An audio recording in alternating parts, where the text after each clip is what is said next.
स्याह फाम देवकामत मेरी तरफ बढ़ रहा था। उसके होंठों पर मुस्कुराहट थी और आंखें वहशियाना अंदाज में चमक रही थीं। मेरी तमाम तर तवज्जो स्याह फाम पर मरकूज थी। अभी तक मैं उससे मुकाबला करने का कोई वाज़ेह लाहे अमल मुरतब नहीं कर पाया था, लेकिन ये बात तो मैंने तय कर रखी थी कि उससे दूर ही रहकर मुकाबला करना होगा। मैं उसके सामने एक बौना मालूम हो रहा था और हमारे दरमियान ताकत के तनासुब की कैफियत भी यही थी।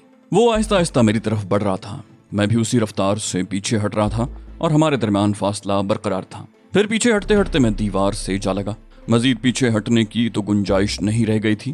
ताहम मैं दाएं या बाएं जानिब हट सकता था, मगर मैंने उसके बरक्स फैसला किया और अपनी जगह रुककर खौफजदा अंदाज में उसे अपनी तरफ बढ़ते देखता रहा। मुझसे 2 कदम के फासले पर रुककर उसने घूंसा बनाया और अपना हाथ सर से बुलंद कर लिया। फिर उसके घूंसे का सफर मेरे मुंह की समत शुरू हुआ। वो बिलाशुबा मुंह का भूसा कर देने वाला घूंसा था, लेकिन इसके लिए उसके घूंसे और मेरे मुंह की मुलाकात जरूरी थी। अपने चेहरे का मुस्तकबिल मुझे बेहद अजीज था, लिहाजा ऐन उस लम्हे जब उसका मुक्का मेरे चेहरे से टकराने वाला था, मैंने अपनी जगह छोड़ दी। नतीजा ये हुआ कि उसका घूंसा पूरी ताकत से पुख्ता दीवार से टकराया। हड्डियां चटकने की आवाज मैंने साफ सुनी थी। साथ ही स्याह फाम के हलक से कर्बनाक चीख बरामद हुई। इस मौके पर उसे कोई मौका देना खतरनाक साबित हो सकता था। चुनांचे मैंने उसे दूर हटते हटते अपने बूट की भरपूर ठोकर उसके पहलू पर रसीद की। ठोकर ऐन गुर्दे के मकाम पर पड़ी। उसके मुंह से एक और दर्दनाक चीख निकली। मैं उससे दूर हटता चला गया। वो गजबनाक अंदाज में मेरी तरफ मुड़ा। उसका दायां हाथ पहलू में झूल रहा था और बाएं हाथ से उसने अपना बायां पहलू दबा रखा था। उसके होंठों से मुस्कुराहट काफूर हो चुकी थी और अब उसकी आंखों से चिंगारियां सी निकलती महसूस हो रही थी। मैं उस पर पहली कारी ज़र्ब लगाने में कामयाब हो गया था, मगर मुझे मालूम था कि अब वो पहले से ज्यादा खतरनाक हो गया है। उस पर मजीद कई ज़रबात लगाना बहुत जरूरी था। उसने सर झटका और इस बार निस्बतन तेजी से मेरी तरफ झपटा। अब बायां हाथ उसने अपने गुर्दे पर से हटा लिया था। मैं अपनी जगह रुका और फिर बिजली किसी तेजी से उसकी तरफ बढ़ते हुए मैं पूरी कुव्वत से फजा में उछला। इस बार मेरी फ्लाइंग किक का हदफ उसका चेहरा था। मेरा अंदाजा दुरुस्त साबित हुआ। वो फुर्तीला आदमी नहीं था, वरना मुमकिन था कि मुझे झुकाई दे जाता। मेरी फ्लाइंग किक ने उसके चेहरे का हुलिया बिगाड़ कर रख दिया था। वो उलट कर फर्श पर गिरा। उसके मुंह और नाक से खून जारी था, जो चौबी फर्श में जज्ब हो रहा था। मैंने अपनी कलाई पर बंधी हुई घड़ी में वक्त देखा। 3 बजने में अभी 5 मिनट बाकी थे। गोया लकी हार्वर्ड एयरपोर्ट पहुंचने वाली होगी। मुमकिन है पहुंच चुकी हो। वो वहां कितनी बेचैनी से मेरा इंतजार करेगी, ये मैं अच्छी तरह जानता था। मैं खुद भी कम मुस्तरिब नहीं था, मगर सवाल ये था कि सिर्फ मुस्तरिब होने से क्या होता है। अगर मुस्तरिब होने से मसाइल हल हो जाया करते तो दुनिया में कोई मसला लायन हल न रह जाता। लेकिन दूसरी तरफ ये मसला था कि मैं करता तो क्या करता। मैंने बुलंद आवाज में कहा, मैं किराए के आदमियों पर हाथ उठाना अपनी तौहीन समझता हूँ। आंद्रे, तुमने देख लिया होगा कि मैंने इसे हाथ भी नहीं लगाया। अब या तो इसे यहाँ से हटवा लो, वरना ये मेरे पैरों से जाया हो जाएगा। आंद्रे की भर्राई हुई आवाज सुनाई दी। मैंने सब कुछ अपनी आंखों से देखा है मिस्टर डेनिस। तुम्हारे बारे में मुझसे अंदाजे की गलती हुई थी, अब मैं तुम्हें देखूंगा। मैंने एहतजाजी अंदाज में कहा, ये सरासर ज्यादती है। मैं शिकस्त खा जाता तो मुझे तुम्हारी बात तस्लीम करना पड़ती, लेकिन तुम्हारा आदमी शिकस्त खा गया है तो तुम मुझे यहाँ से जाने क्यों नहीं देते। आंद्रे की तंजिया आवाज आई, तुम्हें यहाँ से पूरी धूमधाम के साथ रुखसत किया जाएगा। हमारे दरमियान कोई मुआहिदा नहीं हुआ था। तुम इस वक्त मेरे रहमो करम पर हो। अगर तुमने खुद को मेरी नजरों में नाकाबिले शिकस्त साबित कर दिया तब तो तुम यहाँ से निकल सकोगे, वरना नहीं। मैं उस वक्त को कोसने लगा जब मैंने उस मनहूस क्लब में कदम रखा था। अगर मैंने रकम की फराहमी का कोई मुतबादिल बंदोबस्त कर लिया होता तो इस मुसीबत में न फंसता। मैं अच्छी तरह समझ रहा था कि क्लब के मुलाजमीन में मुसल्ला मुहाफिज भी होंगे और मैं निहत्ता आदमी गोलियों का मुकाबला नहीं कर सकता था। दफतन हॉल के स्पीकर से आंद्रे की आवाज गूंजी, मास्टर, मिस्टर डेनिस के लिए किसी मद्दे मुकाबिल का नाम तजवीज़ करूं। गैलरी में बैठे हुए अफराद में से एक शख्स खड़ा हो गया। उसके जिस्म पर जर्द रंग का लिबादा था। औसत कद कामत के उस शख्स के नकूश उसे मशरिक़ बईद के किसी मुल्क का बाशिंदा जाहिर कर रहे थे। फासला ज्यादा होने के बायस मैं उसकी उम्र के बारे में अंदाजा लगाने से कासिर था। उस शख्स ने जिसे मास्टर कहकर मुखातिब किया गया था, बावकार अंदाज में जवाब दिया, पहली फाइट यकतरफा हुई है आंद्रे, इसलिए ये अंदाजा करना मुश्किल है कि ये शख्स किस कदर सलाहियतों का हामिल है। ताहम इसके अंदाज़ो अतवार के पेश नज़र मैं ये पेशन गोई कर सकता हूँ कि ये नाकाबिल शिकस्त साबित होगा। इसके लड़ने के अंदाज में अगरचे बहुत ज़्यादा पुख्तगी नज़र नहीं आती, मगर इसमें वो वक़ार मौजूद है जो सिर्फ मास्टरों का खासा हुआ करता है। आंतरे की गुस्सीली आवाज़ आई, मैंने तुम्हें इसकी मदसराई करने को नहीं कहा था मास्टर, तुमसे इसका मद्दे मुकाबिल तजवीज़ करने को कहा गया था। मास्टर ने पुरसुकून अंदाज में कहा। अपने लहजे पर तवज्जो दो आंद्रे, मैं तुम्हारा मुलाजिम नहीं हूँ। आंद्रे बोला, मुझे अफसोस है लेकिन मैं इस शख्स को हर कीमत पर तस्खीर करना चाहता हूँ। मास्टर बोला, मेरे मुशाहिदे के मुताबिक ये शख्स ताकत से तस्खीर नहीं किया जा सकता। आंद्रे ने कहा, मैंने इसे हर कीमत पर तस्खीर करने का फैसला कर लिया है। मास्टर बोला, बाद में न कहना कि युआन ने मुतनब्बे नहीं किया था। ये कहकर वो बैठ गया। स्याहफाम के हलक से गुर्राहटें खारिज हो रही थीं और वो उठकर बैठने की कोशिश कर रहा था। पूरे हॉल में उसके कराहने की आवाजों के सिवा कोई और आवाज न थी। चंद लम्हों के बाद दोबारा आंद्रे की आवाज सुनाई दी। अगर तुम डेनिस के मद्दे मुकाबिल का नाम तजवीज करने से गुरेज कर रहे हो तो फिर ये काम मैं खुद करूंगा। डेविड, तुम डेनिस का मुकाबला करोगे। गैलरी में एक और शख्स खड़ा हुआ। उसके जिस्म पर सुर्ख रंग का लिबादा था। उसने सर को मौदबाना अंदाज में खम किया और पलट कर नजरों से ओझल हो गया। जरा ही देर के बाद हॉल का एक दरवाजा खुला और उस खुले हुए दरवाजे में से सुर्ख लिबादे में मलबूस डेविड नामी वो शख्स अंदर दाखिल हुआ। वो अमेरिका का बाशिंदा मालूम हो रहा था। हॉल में दाखिल होते ही उसने कराटे फाइटरों के मखसूस अंदाज में हलक से लाजानी आवाजें निकाली और फजा में आड़े तिरछे हाथ पैर चलाकर गोया मुझे मरूब करने की कोशिश की। मैंने बज़ाहिर उसकी आमद का कोई खास नोटिस नहीं लिया था, मगर दर हकीकत मैंने खुद को एक सख्त मुकाबले के लिए ज़हनी तौर पर तैयार करना शुरू कर दिया था। दुश्मन को कमज़ोर या हकीर समझना मेरी रिवायत के खिलाफ था। मैंने डेविड की हरकत व सकनात पर गहरी निगाह रखी थी। कराटे के फ़न पर उसे बहुत ज़्यादा उबूर था, लेकिन मैं इस बात से बहुत अच्छी तरह वाकिफ़ था कि मुकाबले सिर्फ ताकत और महारत से ही नहीं जीते जाते, बल्कि सबसे ज़्यादा अहम चीज़ हाजिर दिमागी होती है। बाज़ औक़ात बड़े ताकतवर और माहिर लोग लम्हाती चूक से शिकस्त खा जाते हैं। स्याहफाम उठ खड़ा हुआ था। आंद्रे ने उसे हॉल से बाहर जाने की हिदायत की। स्याहफाम शख्स बड़ी ताबेदारी का मुजाहरा करते हुए हॉल से बाहर निकल गया। डेविड मेरी जानिब बढ़ रहा था। मैं उससे निमटने के लिए पूरी तरह तैयार हो चुका था। मेरे करीब पहुंचकर उसने मुझ पर हमला करने में एक लम्हे की भी ताखीर नहीं की। उसने पहले दाईं और फिर बाईं किक मेरी तरफ उछाली। मैंने उसके दोनों वार खाली कर दिए। अपने दोनों वार खाली जाने पर वो रुक गया। उसके दोनों हाथ आगे की जानिब फैले हुए थे और निगाहें मुझ पर जमी हुई थी। उसने पहले दोनों वार दरअसल मेरी फुर्ती को परखने के लिए किए थे और अब गालिबन मुझ पर दूसरा हमला करने के लिए कोई मुनासिब जाविया तलाश कर रहा था। दफतन उसने नीम दायरे में मेरे गिर्द घूमना शुरू कर दिया। उसके साथ साथ मैं भी अपनी पोजीशन तब्दील करता जा रहा था। फिर उसने मुझ पर दूसरा हमला भी कर दिया। उसका दायां हाथ मेरी तरफ बढ़ा।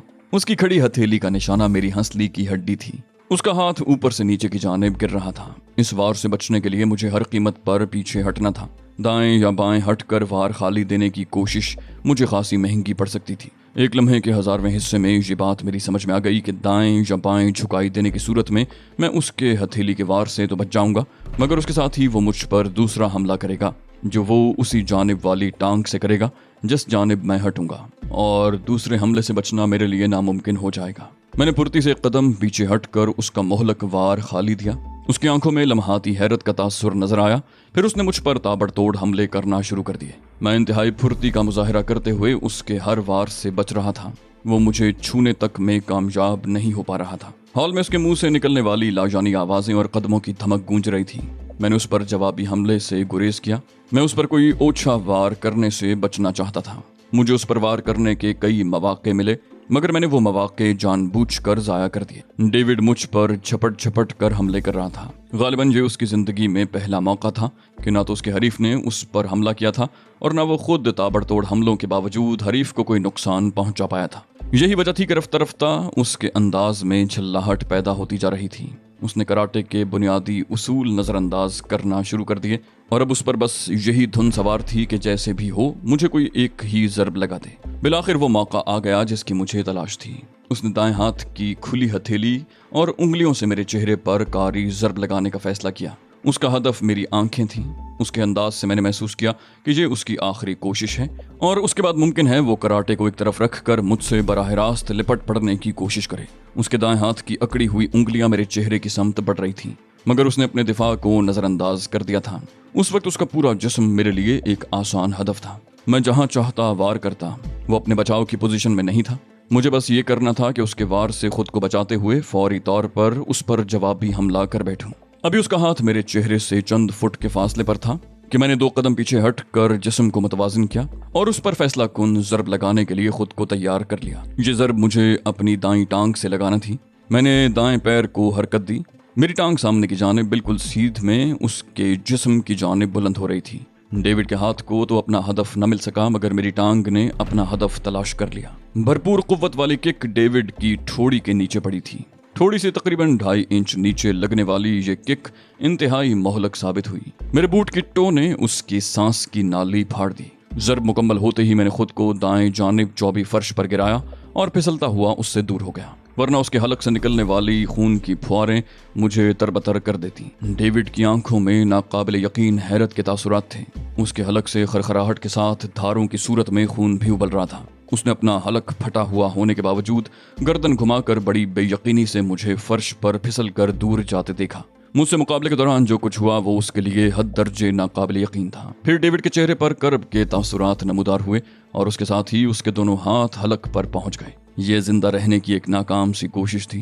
सांस की टूटी हुई नाली का राब्ता अब जोड़ा नहीं जा सकता था। खून बहने की रफ्तार बहुत तेज थी और ये सिलसिला रुकने वाला नहीं था। डेविड अपने पैरों पर खड़ा था, मगर चंद ही लम्हों में उसकी सारी तवानाइयां ज़ायल हो गईं। सबसे पहले उसके घुटने खम हुए और आहिस्ता आहिस्ता जमीन पर टिक गए, और इस हालत पर चंद सेकंड रुकने के बाद उसके हाथ हलक पर से हटकर बेजान से अंदाज में पहलुओं में झूल गए और फिर उसका जिस्म फर्श पर ढलक गया। मैं एक तवील सांस लेकर उठ खड़ा हुआ और अपने कपड़े झाड़ने लगा। डेविड की रूह उसके जिस्म के साथ छोड़ चुकी थी और उसका जिस्म मुड़ा तुड़ा पड़ा था। गैलरी से मास्टर युआन की आवाज सुनाई दी। तुमने अपनी जिद का अंजाम देख लिया आंद्रे। मैंने तुम्हें मना किया था मगर तुम नहीं माने। मास्टर युआन की आवाज हॉल में गूंज रही थी। मैं दम साधे आंद्रे के जवाब का मुंतजिर था, मगर कोई आवाज न सुनाई दी। 3:15 बज रहे थे और मैं एयरपोर्ट पहुंचने की तरफ से मायूस हो चुका था। ताहम मैंने उम्मीद का दामन हाथ से नहीं छोड़ा।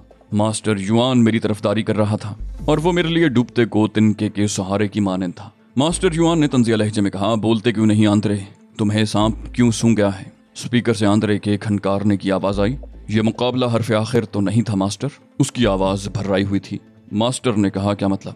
आंद्रे बोला, हमारे पास आदमियों की कमी तो नहीं है, हम इसके मुकाबले में किसी और को भी तो ला सकते हैं। युआन ने खुश्क लहजे में कहा, अब किससे मुकाबला करवाओगे? डेविड पर मैंने सबसे ज्यादा मेहनत की थी। मेरे शागिर्दों में वो सबसे अच्छा लड़ाका था। आंद्रे बोला, तुम खुद भी तो हो मास्टर। युआन झटकेदार आवाज में बोला, क्या तुम पागल हो गए हो आंद्रे? आंद्रे बोला, अगर तुम इसके मुकाबले पर आ जाओ तो इसमें हर्ज ही क्या है? मास्टर बोला, मैंने तुमसे पहले भी कहा था कि इसे छोड़ दो, मगर तुमने मेरी बात नहीं सुनी। मैं तो किसी भी मुकाबले के खिलाफ था। आंद्रे बोला, मैं तुम्हारे गुरेज की वजह समझने से कासिर हूँ मास्टर। क्या मैं ये समझ लूं कि तुम इससे खौफजदा हो? मास्टर युआन ने सर्द लहजे में कहा, नहीं आंद्रे, मास्टर ना तो किसी से खौफजदा होते हैं और ना ही बिला सबब किसी के मुकाबले पर आते हैं। तुमने देखा नहीं, इस शख्स डेनिस में ये दोनों खूबियां मौजूद हैं। आंद्रे बोला, क्या तुम ये कहना चाहते हो कि डेनिस भी कोई मास्टर है? मास्टर बोला, मैंने सिर्फ ये कहा है कि इसमें मास्टरों वाली खूबियां मौजूद हैं। आंद्रे ने कहा, लेकिन मैं इसे हर कीमत पर तस्खीर करना चाहता हूँ। ये मेरी आन का मसला बन गया है। मास्टर बोला, जो जी चाहे करो, लेकिन अब मेरा कोई शागिर्द इसके मुकाबले पर नहीं आएगा। ये मेरा फैसला है। मैं सख्ते के आलम में था। मेरी समझ में नहीं आ रहा था कि हालात का ये ऊंट किस करवट बैठेगा। मुझे उन लोगों से मुकाबला करने में कोई तरद्दुद नहीं था। मैं उन सब से बैक वक्त लड़ने को भी तैयार था, मगर उस वक्त मेरे लिए सबसे ज्यादा अहमियत वक्त की थी। अगर मेरे पास मोहलत होती तो मैं खुद आंद्रे से फरमाइश करता कि वो यक के बाद दीगरे अपने आदमियों को मेरे मुकाबले में लाता रहे। मैं तमाम से बेतकान लड़ सकता था। जो शख्स सर से कफन बांध कर निकला हो, उसे किसी चीज की क्या परवाह हो सकती है। मैं भी एक ऐसा दीवाना परवाना था जिसने अपनी आंखों में बहुत से ख्वाब सजा लिए थे, जो आज़ादी फ़लस्तीन की शमा पर अपनी जान निछावर करना चाहता था। मेरे बाजू में इतनी जान थी कि 10-20 यहूदी मिलकर भी मेरा कुछ नहीं बिगाड़ सकते थे। मैं जब भी अपने हाथों से किसी यहूदी को सफ़ाए हस्ती से नीस्तो नाबूद करता था, मेरे एतमाद में और इजाफा हो जाता। लेकिन उस वक्त मैं बेयकीनी की सलीब पर लटका हुआ था। उस सलीब पर लटकने के बावजूद मैंने उम्मीद का दामन हाथ से नहीं छोड़ा था। यही वजह थी कि मैं निहायत सब्र सुकून से इंतजार कर रहा था। उम्मीद की वो नन्ही सी किरण भी दम तोड़ जाती तो मैं सब कुछ भूल कर उन सब से भिड़ जाता। मगर अभी वक्त था। सिर्फ 3:20 हुए थे। शीगोराय जाने वाली परवास को 5 बजे रवाना होना था। लकी हावर्ड बेशक मेरा इंतजार कर रही होगी, मगर अब भी वक्त था। अगर यहाँ से जान छूट जाती तो मैं कोशिश करके एयरपोर्ट पहुंच सकता था। स्पीकर से आने वाली आंद्रे की आवाज मुझे ख्यालों की दुनिया से बाहर ले आई। ठीक है मास्टर, मैं तुम्हारी बात मान लेता हूँ, युआन ने पुरसुकून अंदाज में कहा। अक्लमंदी का तकाजा भी यही है आंद्रे। तुम्हारा एक बेहतरीन आदमी नाकारा हो गया, एक जाया हो गया। आंद्रे की आवाज आई, तुम मेरे पास आओ डेनिस। मैं नपे-तुले कदमों से चलता हुआ दोबारा आंद्रे के ऑफिस में दाखिल हो गया। वो बहुत बुझा हुआ दिखाई दे रहा था। मुझे देखते ही बोला, तुम जा सकते हो डेनिस। मैंने कहा, शुक्रिया मोसियो आंद्रे, आपकी मेहमान नवाजी मुझे अरसे तक याद रहेगी। आंद्रे बोला, मुझ पर तंज मत करो डेनिस, तुम्हारे इनकार की वजह से नौबत यहाँ तक पहुंची, वरना मुझे तुमसे कोई इनाद नहीं था और ना है। मैंने कहा, बगैर किसी इनाद के ये सुलूक था? खुदा न खास्ता कोई इनाद होता तो पता नहीं मेरा क्या हशर होता। आंद्रे बोला, तुम जिंदा वापस न जा सकते। मेरे ऑफिस में मौजूद किसी भी शख्स की जिंदगी फकत मेरी उंगली की एक जुम्बिश की मोहताज होती है। मैंने कहा, मुमकिन है, और बेपरवाही से शाने झटकते हुए दरवाजे की तरफ बढ़ गया। अकब से आंद्रे की गुस्सीली आवाज आई, ठहरो। मैं उसकी तरफ पलटा। अब क्या है? बोला, तुम्हारे लहजे में बेयकीनी थी, शायद तुम्हें मेरी बात का यकीन नहीं आया। मैंने कोई जवाब न दिया, बस खामोशी से उसे देखता रहा। उसने कहा, मैं तुम्हें दिखाता हूँ, तुम जिस जगह खड़े हो वहां से एक कदम बाएं जानिब हट जाओ। मैंने कुछ कहे बगैर उसके कहने पर अमल कर डाला।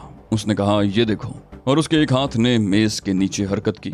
शायद उसने वहां पर नस्ब कोई बटन दबाया था। मैंने मेज के सामने वाली सतह में एक सुराख नमूदार होते देखा।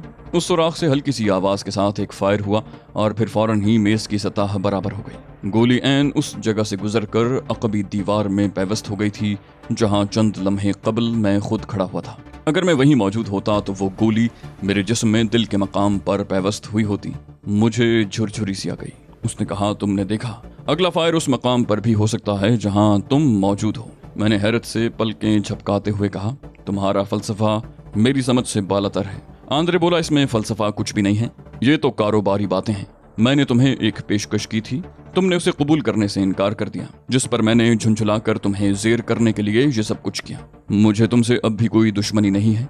जब भी तुम्हें मेरी पेशकश काबिल कबूल मालूम हो, मुझ तक किसी भी तरह अपना पैगाम भिजवा देना। मैं सोच में पड़ गया। ये क्लब मेरे लिए बेहद अहमियत का हामिल था। यहाँ इसराइल के आला सरकारी हुकाम बाकायदा आते थे। मैं इस क्लब को अपनी शिकारगाह के तौर पर भी इस्तेमाल कर सकता था। ये दुरुस्त था कि फिलहाल मैं इसराइल से बाहर जा रहा था, लेकिन कुछ अजब नहीं था कि मुस्तकबिल करीब में मुझे यहाँ दोबारा आने का मौका मिल जाए। उस वक्त मुझे उस क्लब की जरूरत महसूस होगी, लिहाजा अक्लमंदी का तकाजा ये था कि मैं मोसियो आंद्रे से बना कर रखता। नरमी से इनकार करने में मेरा ही फायदा था। मैंने फैसले पर पहुंच कर कहा, मुझे अफसोस है मोसियो आंद्रे, लेकिन सरदस्तु बाज मजबूरियों की बिना पर मैं तुम्हारी मुलाजमत कबूल नहीं कर सकूंगा। ताहम मुस्तकबिल में जब भी कभी मुझे मौका मिला या जरूरत महसूस हुई, मैं तुमसे राब्ता जरूर करूंगा। आंद्रे खिल उठा। बोला, मैं उस वक्त का इंतजार करूंगा। मैं आंद्रे से रुखसत होकर क्लब से बाहर निकल आया। मुझे किसी ने नहीं रोका। गालिबन आंद्रे ने अपने कमरे में बैठे बैठे मुतल्लिका अफराद को हिदायत कर दी होगी कि मुझे कुछ न कहा जाए। आंद्रे ने जदीद तरीन सहूलतों से फायदा उठाते हुए अपने क्लब को बेहद तरक्की याफ्ता साजो सामान से लैस कर रखा था। मेरा अंदाजा था कि क्लब का कोई भी गोशा खुफिया तौर पर नस्ब टेलीविजन कैमरों की आंख से महफूज नहीं था। आंद्रे अपने कमरे में बैठे बैठे सिर्फ बटन दबाकर क्लब के मतलूबा हिस्से में होने वाली नकलो हरकत भी देख सकता था और आवाजें भी सुन सकता था। चूंकि क्लब का वक्त खत्म हो चुका था, इसलिए टैक्सी क्लब के कंपाउंड से बाहर सड़क पर पार्क थी। टैक्सी ड्राइवर बैठा ऊँघ रहा था। मुझे देखते ही वो मुस्तैद हो गया। उसने आंखें मलते हुए मुझसे कहा, कहाँ चलना है साहब? मैंने उसे कहा, एयरपोर्ट चलो, और घड़ी पर निगाह डाली जो 3:30 बजने का ऐलान कर रही थी। एयरपोर्ट शहर से बाहर और उस क्लब से 20 मील के फासले पर था, मगर रात के इस पहर जब सड़कें सुनसान पड़ी हों, वहां तक पहुंचने में 20 मिनट से ज्यादा वक्त नहीं लग सकता था। गोया मैं लेट तो हुआ था, मगर इतना लेट नहीं हुआ था कि जहाज न पकड़ सकता। मैंने अपनी मुस्तरबाना कैफियत को जहन से झटकने की कोशिश करते हुए आंखें बंद की और टैक्सी की नशिस्तगाह की पुश्त पर सर टिका दिया।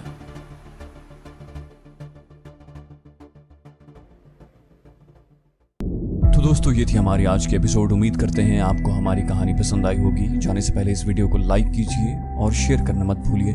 कमेंट करके हमें बताइए कि आपको हमारी वीडियो कैसी लगी, और अगर अभी तक आपने इस चैनल को सब्सक्राइब नहीं किया तो इसे सब्सक्राइब कीजिए और बेल आइकन दबाकर ऑल नोटिफिकेशंस ऑन कर लीजिए।